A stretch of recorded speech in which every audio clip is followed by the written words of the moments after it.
Bien, hola, hola a todos, ¿cómo están?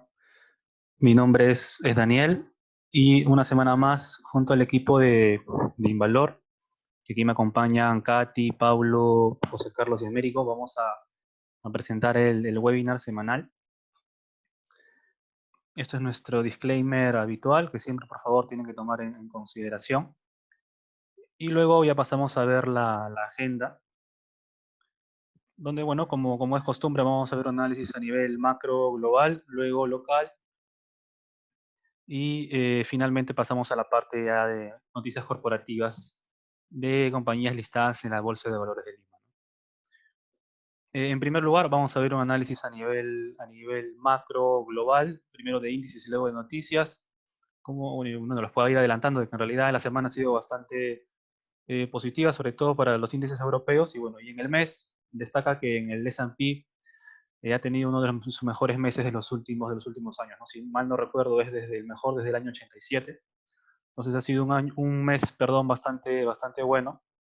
Pero sobre esto nos va a comentar más a detalle Katy. Hola Katy, ¿cómo estás? Por favor, coméntanos qué ha ocurrido durante la semana. Gracias, Daniel. ¿Qué tal? Buenos días con todos. Bien, vamos a iniciar con el primer punto, que es dar un view al mercado global a través de los índices. Como puedes apreciar en el gráfico, esta semana se obtuvo resultados mixtos de ganancias y pérdidas en las bolsas globales y peruanas. La variación semanal del índice Standard Poor's tuvo un retroceso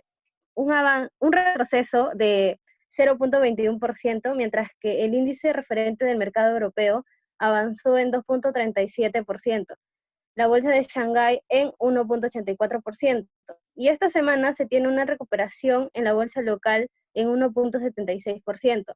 Además, el acumulado del mes de abril respecto al cierre del mes de marzo registró incrementos para los índices del Standard Poor's, el Stock 600 y Shanghái en 12,68, 6,24 y 3,99 respectivamente, como ya lo vino mencionando Daniel, mientras que la bolsa local aún acumula pérdidas de 0,22%. Durante la semana, los mercados estuvieron concentrados en la evolución del coronavirus. Es así que en Estados Unidos se pretendía incrementar el número de pruebas para COVID-19 con la finalidad de lograr el mayor número de registros de casos confirmados por coronavirus para así poder acelerar los planes de reapertura de la economía. Además, después de que la compañía biotecnológica Gilead Sciences informara que los avances positivos de los estudios que realizan sobre de los medicamentos antivirales contra el coronavirus, Donald Trump anunció que la FDA, que es la Administración de Alimentos, de Drogas y Alimentos de Estados Unidos, autorizó a la compañía el uso de emergencia de su medicamento antiviral experimental, el Remdesivir, para tratar pacientes con coronavirus. Por otro lado, esta semana continuó con las presentaciones de los resultados financieros de grandes compañías como Amazon, Apple, Google, Microsoft y Facebook, quienes a pesar de la situación actual obtuvieron ingresos positivos, pero dejaron notar que su avance es incierto para el próximo trimestre y algunas de estas corrigieron sus perspectivas de crecimientos a la baja. Mientras que en la zona euro, Italia, uno de los países críticos por la pandemia, anunciaba el plan de reapertura gradual de su economía que daría inicio el 4 de mayo, comenzando por reanudar actividades industriales, ventas al por mayor y el sector construcción. Y esto finalizaría el 1 de junio, aperturando bares y restaurantes. De la misma forma, tras casi 2 meses de confinamiento, en Francia se anunció el plan de reapertura gradual de su economía, que daría inicio el 11 de mayo, comenzando con apertura de los comercios, excepto restaurantes y bares, y con un tránsito limitado de personas, además quedando prohibidos los eventos culturales y deportivos de más de 5.000 personas hasta septiembre. En España también presentaron el plan para la transición hacia una nueva normalidad, que estaría basado en 4 fases, pero que aún no tiene fechas concretas. Por otra parte, el Banco Central Europeo redujo su tasa de interés de las operaciones de refinanciamiento de largo plazo a 1%, que durará un año, que comenzará en junio y, bueno, pues terminará el junio del próximo año. Además, anunció reforzar sus medidas para la inyección de liquidez en el largo plazo y sostuvo que va a mantener su programa de compras de activos valorizados en 750.000 millones de euros hasta el final del año. Por su parte, China, tras la reapertura parcial de su economía, sigue tomando estrictas medidas preventivas que buscan en especial garantizar la seguridad de sus estudiantes y que no se presenten rebrotes de la pandemia a medida que siga la reapertura. Pasamos al siguiente slide, por favor. Bien. Durante la semana, el mercado también respondió frente a los resultados de los indicadores económicos. Comentaré brevemente algunos más destacados. En Estados Unidos tenemos la confianza del consumidor de abril, que pasó de 120 a 86.9 puntos, menor a lo esperado, cifra no registrada desde fines del 2013. Además, el dato preliminar del PBI se contrajo en 4.8% para el primer trimestre, peor a lo esperado, explicado principalmente por la caída tanto en el gasto del consumidor y la inversión empresarial. Esto ha marcado su peor retroceso desde la crisis subprime. En cuanto al indicador de las peticiones iniciales de desempleo, registró una caída de 3.8 millones, peor al esperado, con lo que en suma ya se tendría 30 millones de desempleados norteamericanos tras la pandemia, mientras que los inventarios de petróleo de la AIE sumaron cerca de 9 millones de barriles en una semana, una cantidad extremadamente grande en condiciones normales. Sin embargo, dada la coyuntura, parece ser un buen número, porque es mejor a lo esperado. Por último, tras la reunión de la FED, se mantuvo sin cambio la tasa de interés de referencia en el rango de 0 a 0.25. Además, Jerome Powell dijo que para el segundo trimestre la economía de Estados Unidos va a contraerse a niveles sin precedentes y que puede necesitar más apoyo, por lo que usará todas las herramientas disponibles para apoyar su economía y alentó al gobierno a incrementar los estímulos fiscales.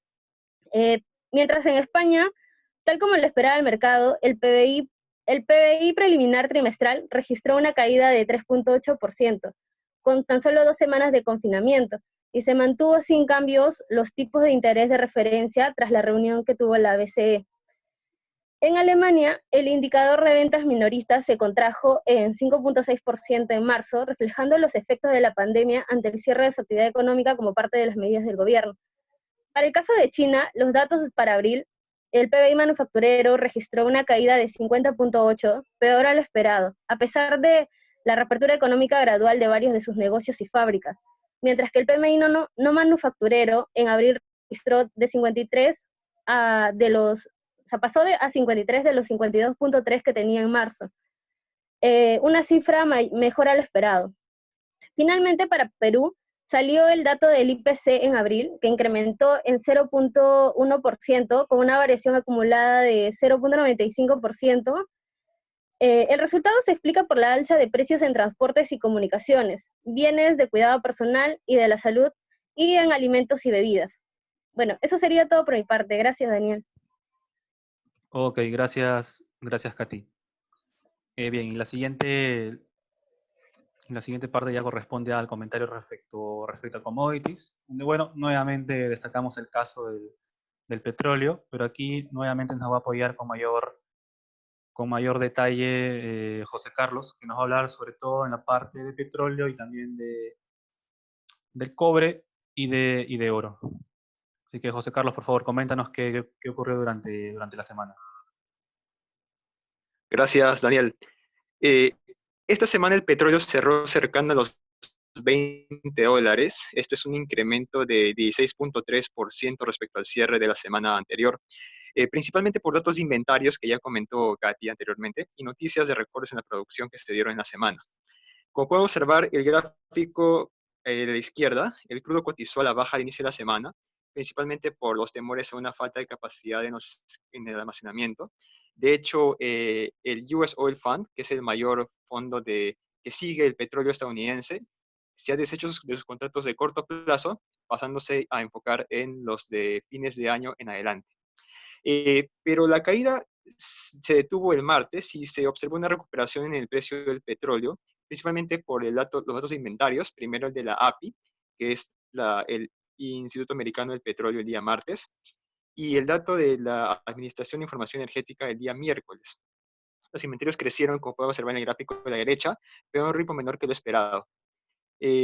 Asimismo, el día jueves Noruega anunció récords en la producción de junio y diciembre.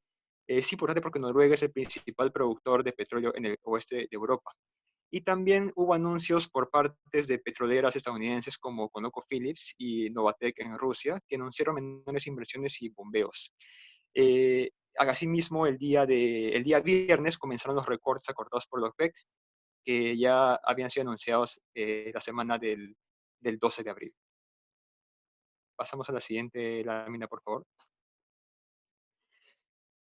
Por otro lado, los metales cotizaron a la baja al cierre de la semana. Tanto el cobre como el oro cayeron 1.5% respecto al cierre de la semana anterior. En el caso del cobre, los fundamentos como los recortes en la producción y la evolución de la demanda china, esta vez se vieron superados por tres noticias principalmente. Al inicio de la semana, el regulador chino les dijo a sus bancos que suspendan posiciones abiertas de productos vinculados a futuros de materias primas. Bancos como el ICBC, por ejemplo, dejaron de vender opciones, derivados, vinculados a los commodities, principalmente por la volatilidad. Segundo, el dato del PMI manufacturero en China, si bien se observó un incremento menor que el esperado en el dato oficial, que lo publica la NBS, que es como el INEI, pero para China, el dato de Caixin, que es un dato de una entidad privada, mostró una contracción y eso al final llevó a que los precios del cobre cayeran. Asimismo, ya para el fin de semana, Trump había anunciado, bueno, no fue un anuncio oficial, pero fueron comentarios de que podría implementar aranceles a China, esto debido al mal manejo que China tuvo, según acusaciones de Trump respecto al coronavirus. Y para el caso del oro, el optimismo por la pronta reactivación económica en Estados Unidos y en Europa superaron las expectativas de estímulos monetarios de los bancos centrales, como se puede observar en el gráfico de la izquierda. El día jueves hubo anuncios, el miércoles hubo anuncios por parte de la FED y el día jueves por parte del Banco Central Europeo de mayores estímulos monetarios, pero se vieron limitados y esto fue aprovechado por inversionistas para tomar ganancias. Comenzaron a liquidar posiciones en oro, como se puede observar, y al final de la semana el oro mostró una tendencia a la recuperación efectivamente con la noticia, con los comentarios de Trump de mayores aranceles a China que exacerbaron los riesgos económicos. Eso sería todo en los commodities, Daniel. Gracias. Ok, excelente. Gracias, José Carlos. Bien, entonces luego de haber visto la parte a nivel macro global, básicamente, ahora vamos a pasar a la parte de noticias del mercado local, donde, bueno, acá Américo nos va a comentar básicamente algunos indicadores económicos, cómo ha evolucionado el tema del coronavirus en nuestro país y también cómo va desarrollándose el tema del plan Reactiva Perú, ¿no? Así que, hola Américo, por favor, coméntanos qué ha ocurrido durante la semana. Gracias, Daniel. Buenos días con todos. Voy a hacer un pequeño comentario sobre el mercado local. El día miércoles el presidente de la República anunció algunas medidas. Entre las más relevantes, por ejemplo, destaca la reapertura gradual de la economía en 4 fases, que tendrían en promedio un mes de duración por etapa.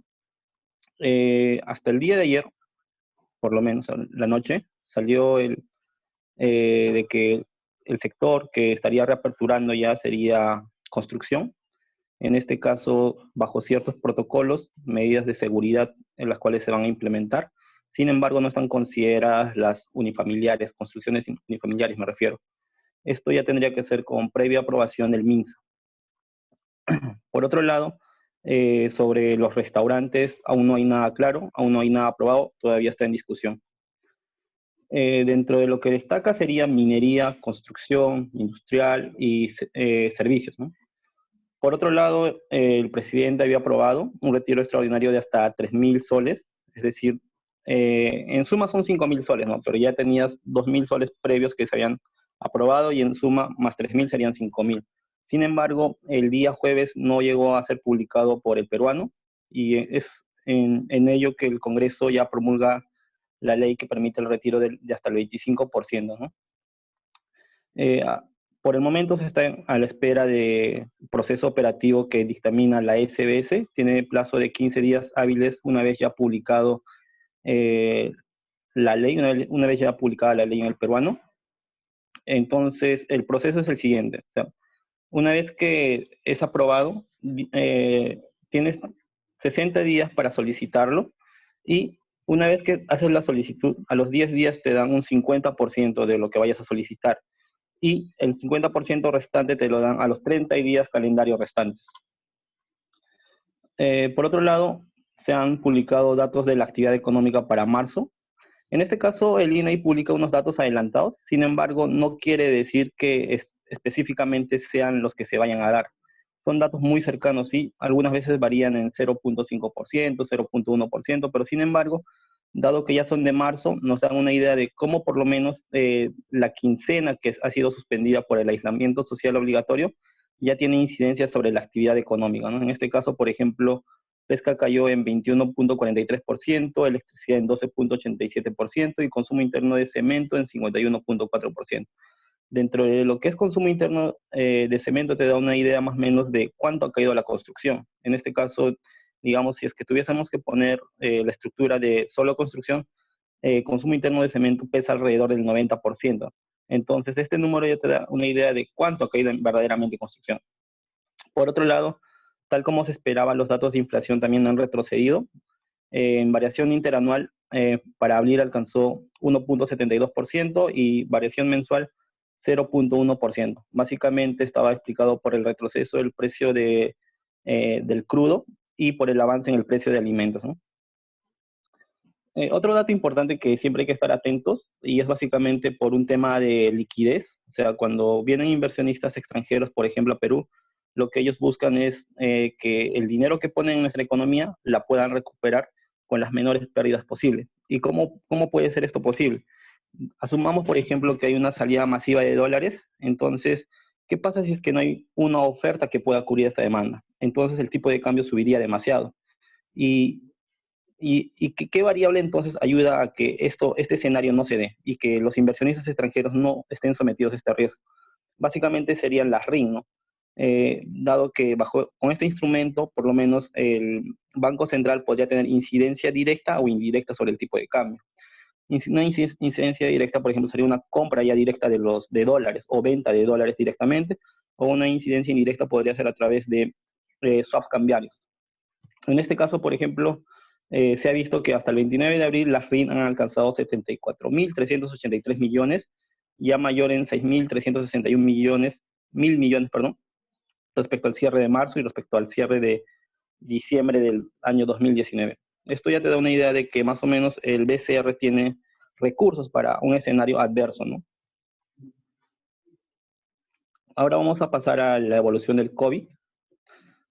Como se puede ver en el gráfico de la derecha izquierda, que es el gráfico que nos muestra más o menos, o nos da una mejor idea de cómo ha ido evolucionando el COVID, podemos ver, por ejemplo, que durante la semana de lo que respecta desde el 25 de abril hasta el 1 de mayo, ha habido un crecimiento muy, exponencial, si tuviéramos que expresarlo por lo menos en el gráfico de la izquierda, pero se ve que ha habido un efecto multiplicador. En este caso, por ejemplo, durante la semana, en promedio se ha crecido el número de nuevos casos alrededor de 2.687. Y la semana previa estábamos en 1.165, es decir, ha aumentado en 130% en solo una semana. En cambio, las pruebas han pasado a aumentar en 103%. O sea, básicamente ha habido un aumento muy, muy fuerte, pero no ha sido explicado, digamos, porque el número de pruebas se haya reducido, sino porque el número de pruebas se haya aumentado. Pero eso no es lo malo aquí. Lo malo aquí es que en realidad el efecto de las pruebas haya tenido un efecto mucho mayor respecto en lo que es los nuevos casos. Es decir, pasaste de tener un caso a 1.3 casos por cada individuo durante la semana. Y ya estamos a 2 meses de lo que es, o mes y medio, perdón, de lo que es el aislamiento social obligatorio. En China, como mencioné la semana anterior, ya se había alcanzado el punto bajo, ¿no? O sea, ya estabas en la zona plana.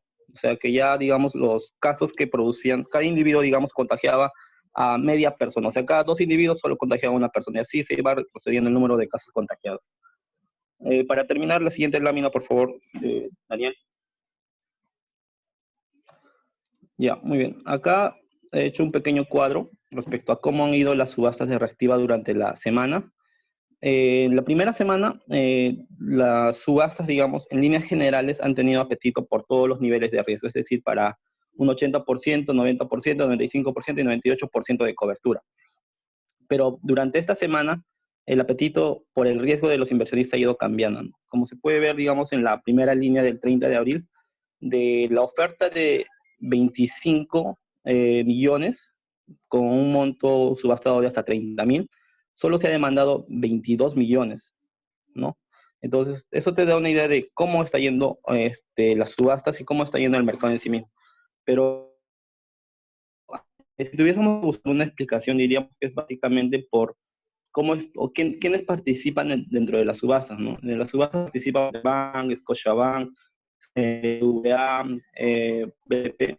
Entonces, el core de estos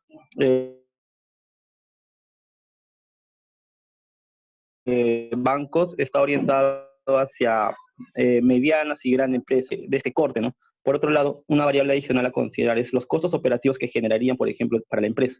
Si tuviésemos que considerar, por ejemplo, préstamos hasta 10.000, no es lo mismo que hablar que préstamos de 5.000 millones, por ejemplo. O sea, tendrías que hacer muchas operaciones para conseguir el mismo monto. Muy bien, eso sería todo por mi parte, Daniel. Gracias. Ok, excelente, gracias. Gracias, Américo. Bien, entonces luego de haber visto ya el panorama a nivel macro y tanto a nivel global y local, vamos a pasar a ver básicamente noticias corporativas de compañías que listan en nuestra bolsa, en la BBL, donde bueno, la semana ha estado bastante cargada de noticias principalmente vinculadas con ya resultados trimestrales respecto al primer trimestre de este año. Acá, bueno, no obstante, en esta primera sección lo que destacamos es sobre todo que Nexa Resources Perú ha vendido su participación en el proyecto de Aripuanã a favor de otra compañía, que es una compañía brasilera, por ese monto cercano a 18 millones de dólares. Y luego comentamos el caso de los resultados de Cementos Peruano, que en realidad nosotros publicamos ya un pequeño resumen y lo vamos a reiterar en unos minutos, pero donde básicamente en Pacasmayo resalta que las ventas han caído un 4% de forma interanual y utilidad neta un 64%, ¿no? Acá está lo que comentamos en su momento en el seminario, el efecto, básicamente el apalancamiento operativo, ¿no? Que son compañías que tienen costos y gastos fijos elevados, por lo tanto una pequeña caída, entre comillas, de ventas genera un impacto significativo a nivel de beneficio operativo o neto.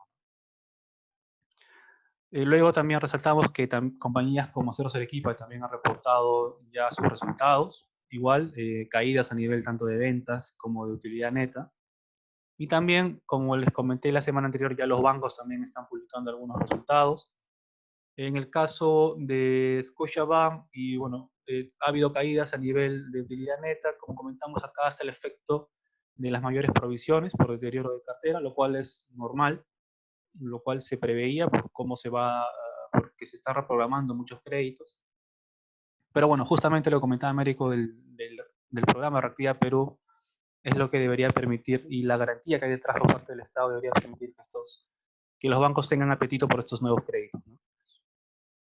Y finalmente, en esta sección mostramos que entre las noticias más relevantes están que la operación de EXA, que iba a vender la participación a Aurica Mining Services Perú, ya se ha completado, se ha efectuado. El precio por cada acción de inversión de EXA es de 2,25 soles.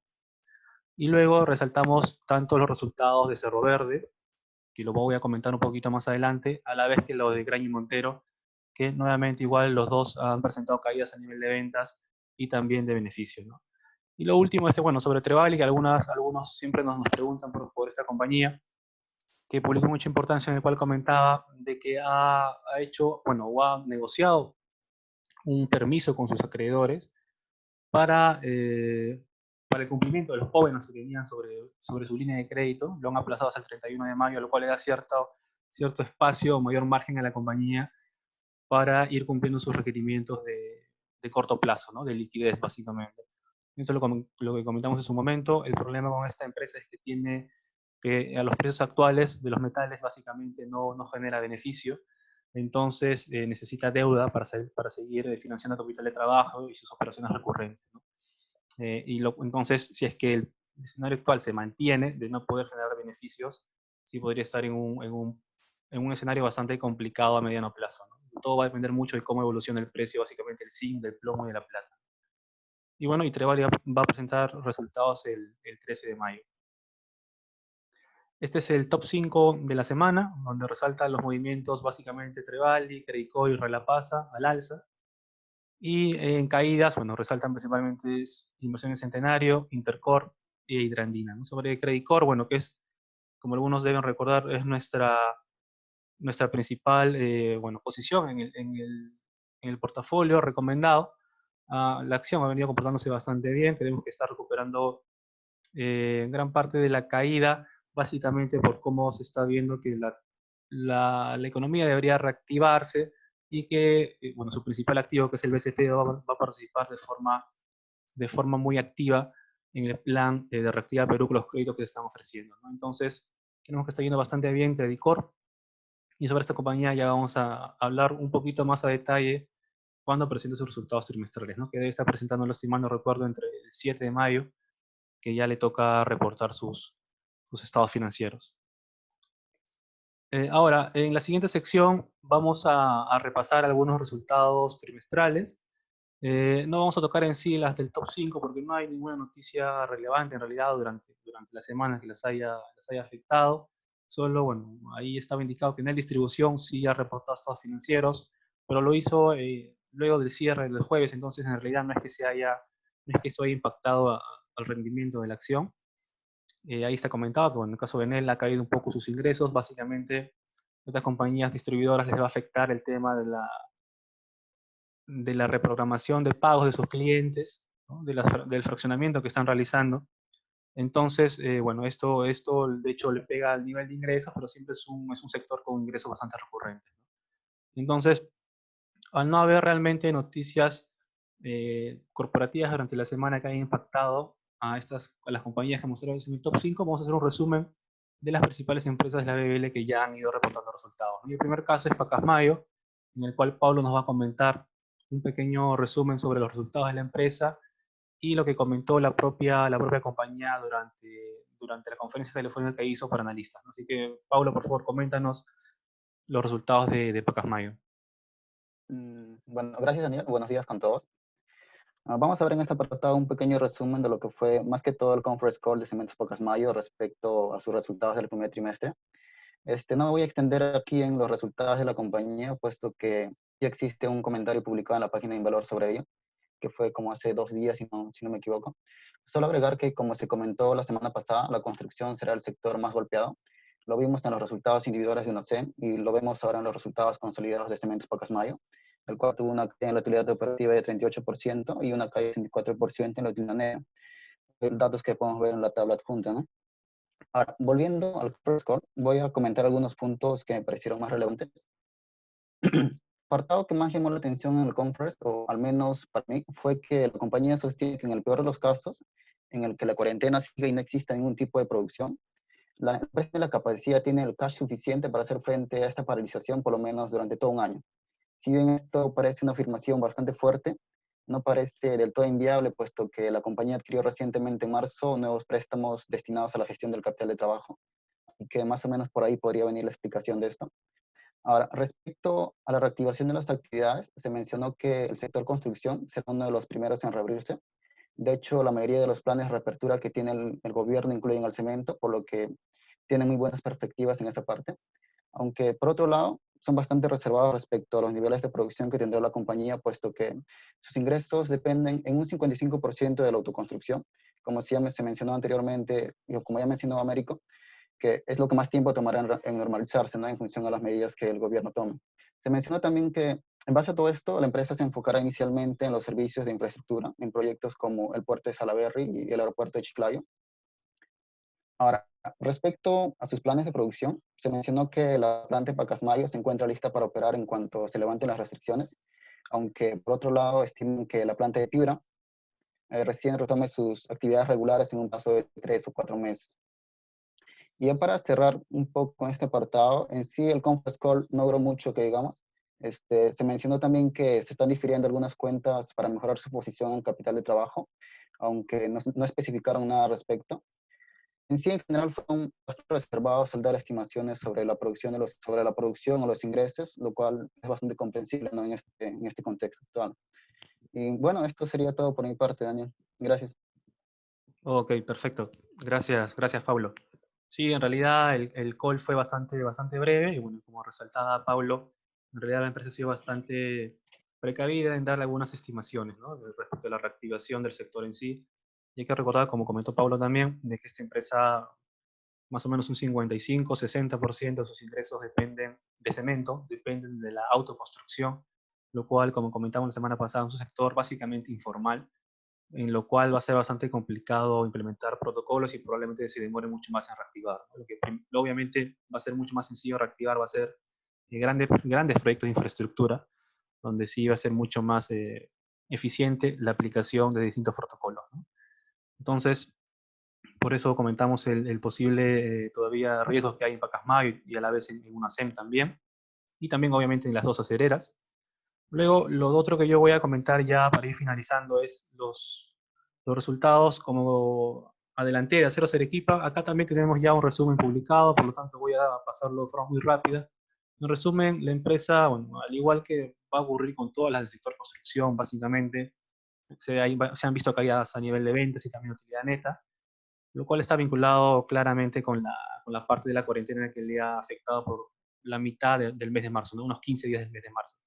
Entonces acá lo que nuevamente nos reiteramos es de que el segundo trimestre es, bueno, de hecho es definitivamente va a ser un peor trimestre que el que estamos viendo ahora, va a haber peores resultados.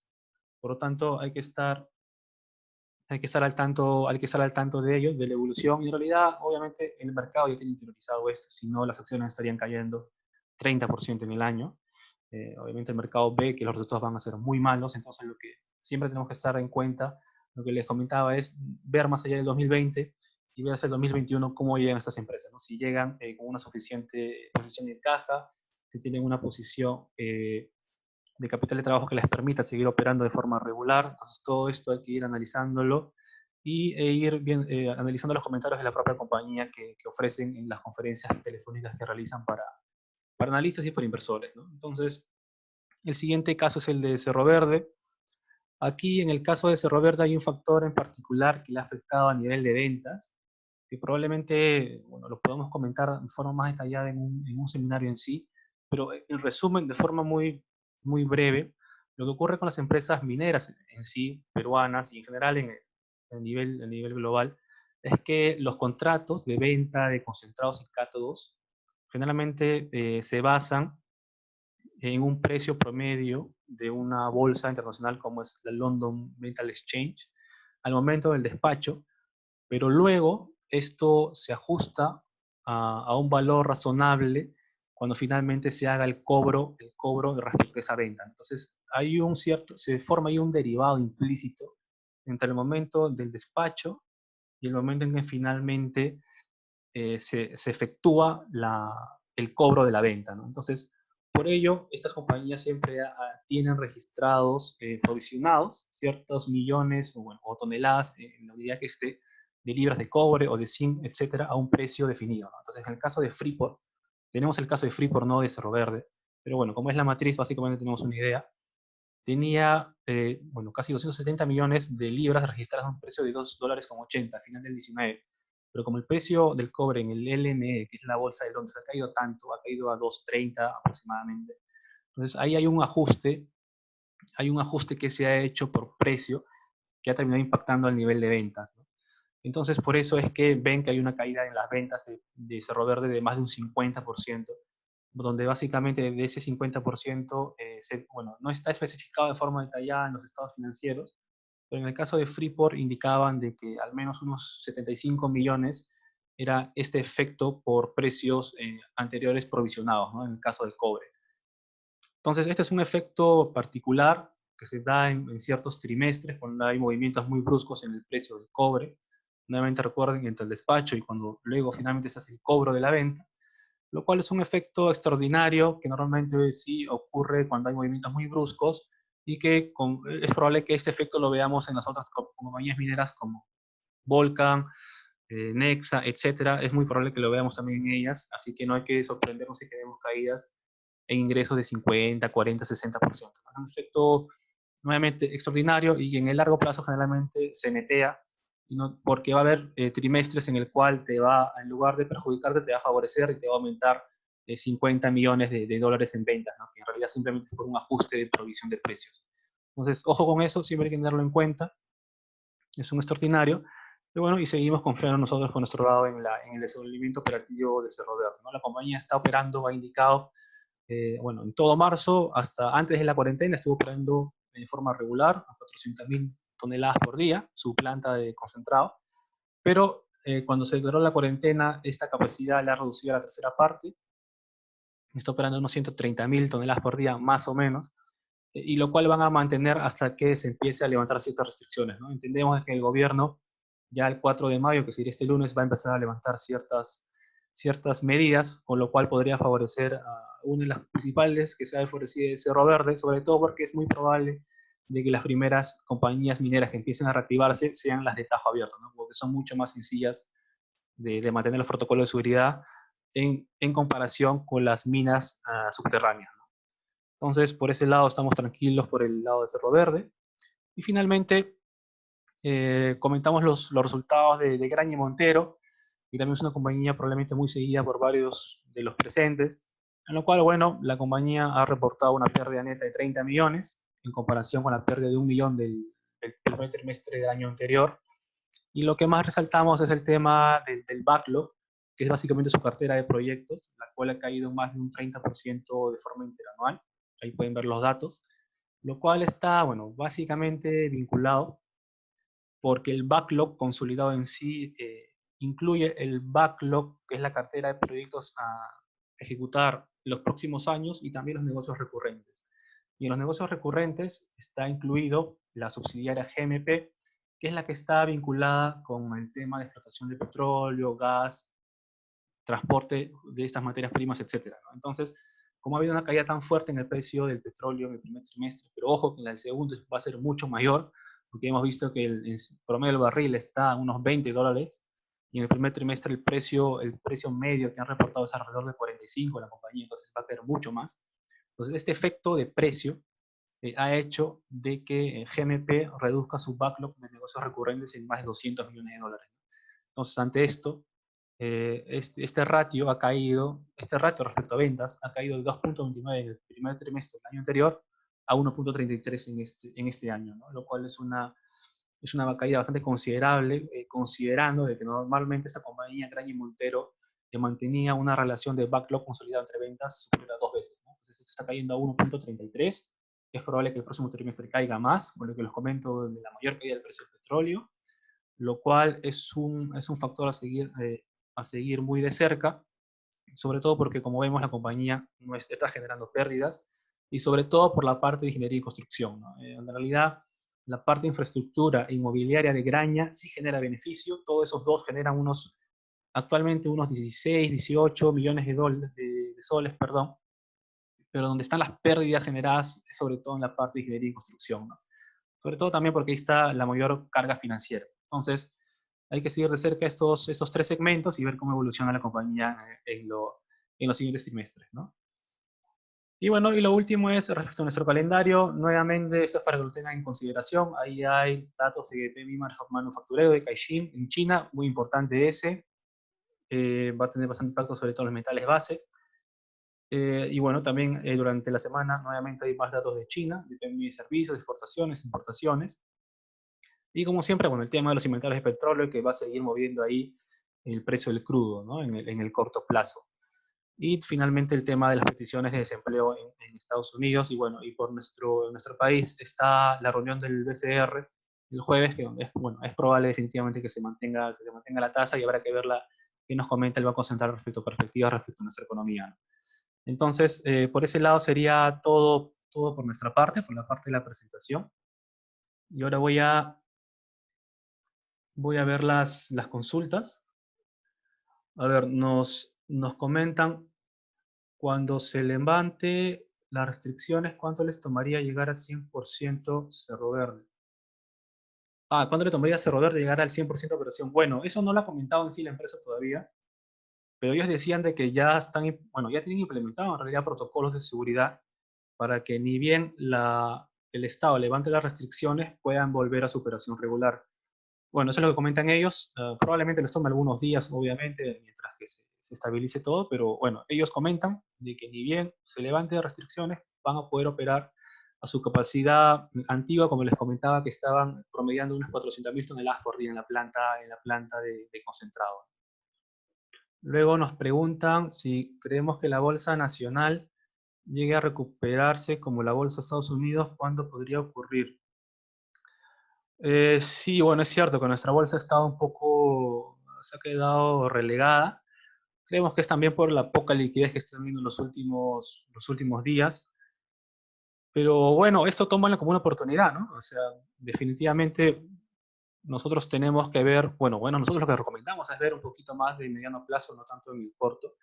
Y si es que vemos que el negocio en sí, las perspectivas pueden ir mejorando y el precio de la acción no reacciona ante ello, bueno, se genera una oportunidad, ¿no? Entonces, hay que verlo como una oportunidad de mediano plazo, pero sí creemos que conforme en el mundo aparentemente ya se está despejando un poco el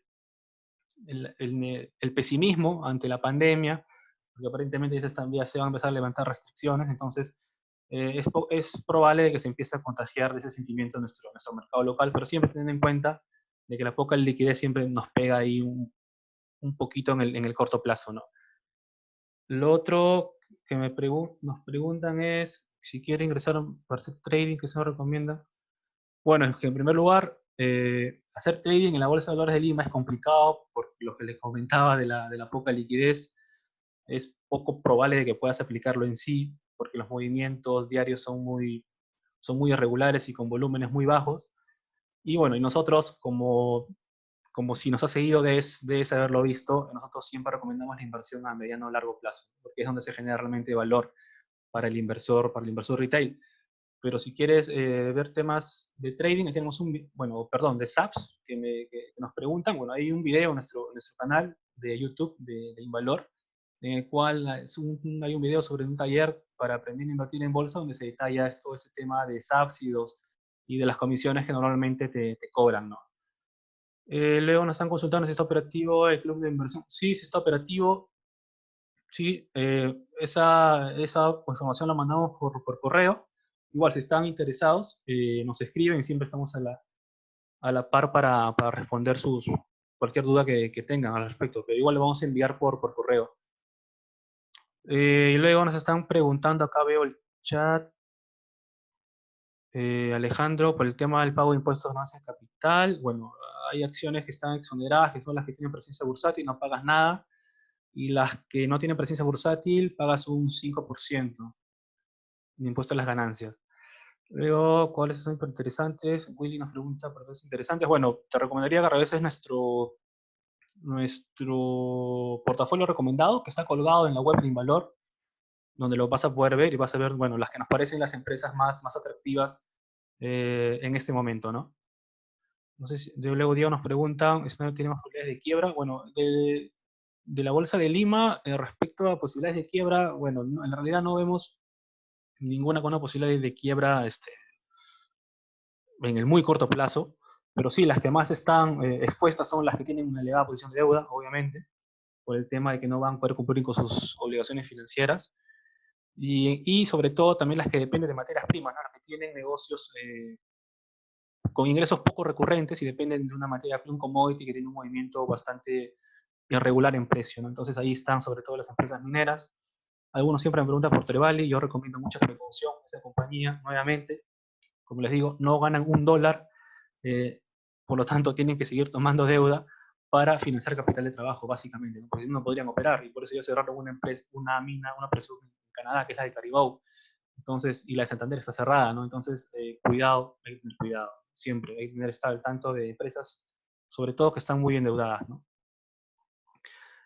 Y lo otro, ya para terminar, me están preguntando por si es momento de invertir en petróleo. Bueno, creo de que todavía va a haber mayor impacto en corto plazo. Es muy probable que lo que ocurrió el mes pasado con el tema del contrato de mayo ocurra este mes con el contrato de junio, o sea, precios negativos, porque el almacenamiento para petróleo en tierra es básicamente inexistente ya, es escaso. Por lo tanto, tiene que estar llevándolo a un almacenamiento en mar, ¿no? con los tankers. Entonces es probable que esto siga pegando en el precio en el corto plazo, pero sí, obviamente, el escenario actual de un barril a $20 por libra, por barril, perdón, un $20 por barril es insostenible, y en el mediano plazo obviamente eso se va a regularizar, ¿no? Pero acá ya hay un tema de oferta y demanda que probablemente tome algunos meses cuando se empiece a reactivar la economía a nivel global, ¿no? Pero sí, nos parece una oportunidad atractiva, pero para mediano plazo, y creemos que en el corto todavía puede haber algunas reacciones negativas. Bien, entonces con ello ya culminamos el webinar. Nuevamente, gracias por su participación. Si tienen más consultas, les reitero que nos pueden escribir tanto mediante el canal de YouTube, y nos pueden dejar unos comentarios, y también por Facebook, y nos pueden seguir. Nosotros vamos a estar atentos para responder sus consultas. Y bueno, y solamente desearles un buen fin de semana. Nuevamente agradecerles por participar en esta semana, y nos vemos el próximo sábado, como de costumbre. Así que muchas gracias, un buen fin de semana, nos vemos, cuídense. Gracias.